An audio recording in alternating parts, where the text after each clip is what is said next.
विश्वास जिसे कोई छीन नहीं सकता। प्रिय भाइयों और बहनों, आज का समय बहुत चुनौतीपूर्ण है।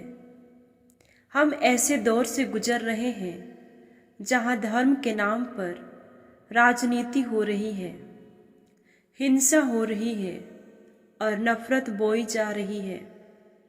अक्सर खबरें आती है कि गिरजाघर तोड़े जा रहे हैं, प्रार्थना घरों में हमला हो रहे हैं और मसीही भाइयों बहनों को सताया जा रहा है। सवाल यह है कि क्या कोई इंसान हमारी आत्मा से परमेश्वर का विश्वास छीन सकता है? क्या कोई हमारे भीतर बसे प्रभु यीशु मसीह को नष्ट कर सकता है? जवाब है कभी नहीं। हाँ, यह सच है कि आजकल राजनीति में धर्म का इस्तेमाल हो रहा है। विशेष रूप से हिंदू धर्म के नाम पर ईसाइयों को निशाना बनाया जाता है। चर्चों पर हमले, प्रार्थना घरों को तोड़ना, झूठे आरोप लगाना, यह सब डर और नफरत फैलाने के लिए किया जाता है। लेकिन याद रखिए, ये सब बाहरी चीज़ें हैं। वे हमारे शरीर को चोट पहुंचा सकते हैं, हमारी इमारतें को तोड़ सकते हैं, लेकिन हमारी आत्मा को, हमारे विश्वास को कभी नहीं छू सकते। बाइबल शुरू से अंत तक हमें सिखाती है कि परमेश्वर का सच्चा अनुयायी कठिनाइयों और सताव से गुजरता है, लेकिन उसमें परमेश्वर की महिमा छिपी होती है। दानियल शेरों की मांद में डाला गया, लेकिन उसका विश्वास छीना नहीं। पौलुस और सिलास जेल में डाले गए, फिर भी भजन गाते रहे। जेल के दरवाजे खुल गए। यीशु मसीह स्वयं क्रूस पर चढ़ाए गए। लोग उन्हें मारना चाहते थे, लेकिन उसी बलिदान से दुनिया को उद्धार मिला। यह हमें बताता है कि सताया जाना अंत नहीं है, बल्कि गवाही देने का अवसर है। जब हमें सताया जाए तो हमें क्या करना चाहिए? पहली बात, घबराना नहीं। यीशु ने कहा, धन्य हो तुम जब लोग मेरे नाम के कारण तुम्हें गालियां दे और सताएं।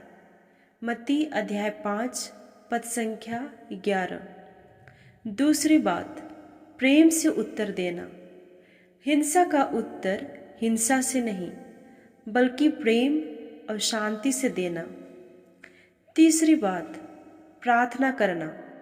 जो हमें सताते हैं उनके लिए प्रार्थना करें, यही मसीह का मार्ग है। चौथी बात, एकता में खड़े रहना। चर्च और मसीही भाइयों बहनों को एक होकर एक दूसरे को सहारा देना चाहिए। पांचवी बात, गवाही देना। जब लोग पूछे कि हम क्यों डरते नहीं हैं, तब हमें साहस से कहना चाहिए, क्योंकि हमारा विश्वास प्रभु यीशु में है। आज भी दुनिया भर में मसीही लोग सताए जाते हैं, लेकिन उनका विश्वास कायम है। भारत के कई राज्यों में चर्च तोड़े जाते हैं, लेकिन विश्वासियों की संख्या कम नहीं होती, बल्कि बढ़ती है। जैसे बीज को जमीन में दबा दिया जाता है तो वह और बढ़ता है, वैसे ही सताव से कलीसिया और मजबूत होती है। प्रिय भाइयों और बहनों, याद रखिए, कोई भी ताकत, कोई भी राजनीति, कोई भी भीड़ हमें परमेश्वर से अलग नहीं कर सकती। रोमियो अध्याय 8 पद संख्याएं 38 से 39। न मृत्यु, न जीवन, न स्वर्गदूत, न प्रधानता, न वर्तमान, न भविष्य, न सामर्थ्य, न ऊंचाई, न गहराई, न कोई और सृष्टि हमें परमेश्वर के प्रेम से अलग कर सकती है जो हमारे प्रभु यीशु में है। इसलिए चाहे हमें कितनी भी कठिनाइयाँ क्यों न झेलनी पड़े, हमें हमेशा याद रखना चाहिए हम परमेश्वर के संतान हैं। विश्वास बनाए रखें, प्रेम से चलें और अपने जीवन से गवाही दें। हे प्रभु, हमें साहस दे कि हम हर सताव के बीच भी तुझ पर डटे रहें।